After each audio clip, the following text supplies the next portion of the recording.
Hello everybody and welcome back to a brand new video in which today we'll be discussing the D-Day Squad Pack Part 1 by Brickmania. But before we get into the minifigures, let's go to the box itself. As you can see at the very top, it says that this is the D-Day Squad Pack Part 1. There's multiple others in the line, and you can also see the watermark of Brickmania. As you can see here, we are shown that we get 2 members of the 2nd and 5th Ranger Company and a paratrooper at the very top.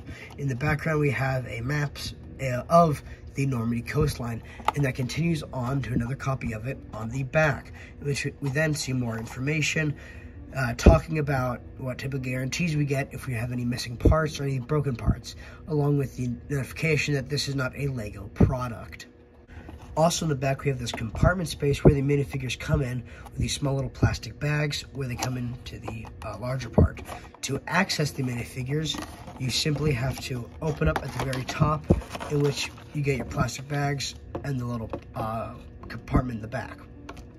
Starting up first, we have this member of the 2nd and 5th Ranger Company, in which he is given a M1 carbine with a very nice mold and a great leg printing and printing all around.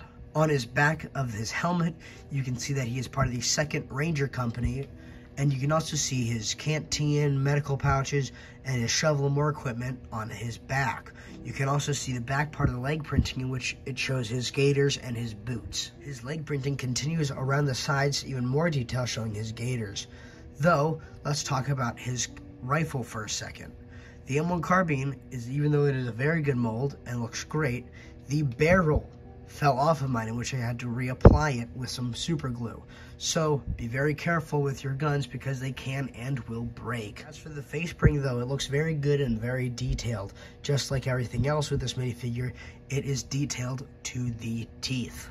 Next up, we have this captain, a part of the 2nd and 5th Ranger Company. Like the other Ranger, he too has the back printing on his helmet, showing that he's a part of the 2nd Ranger Company.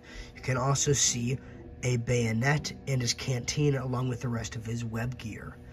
And like the other minifigures, he also has gaiter printing that goes full way around his legs. He's accompanied with a Thompson submachine gun with almost perfect molding all around the entire rifle, showing what parts are wooden and which parts are metal. An important thing to note is that both of the Rangers have their famous Ranger insignia on both of their arms.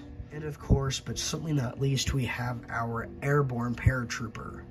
He's accompanied with an M1 Garand with, again, almost perfect printing all around, really showing the wooden parts and making it look like it's almost real wood.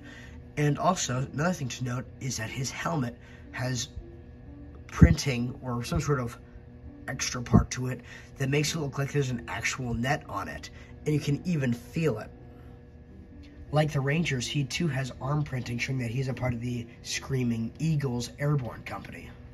Though, unlike the Rangers, he does not have gaiters. Instead, he has airborne jump boots, just adding more detail to this amazing figure. And of course, moving to the back, we see even more of that back printing of his web gear, his extra ammunition pouches, his bayonet, and his canteen. All around, these are great minifigures to buy, and I would definitely suggest picking these up if you are trying to make some sort of D-Day related mock, or any sort of thing like that.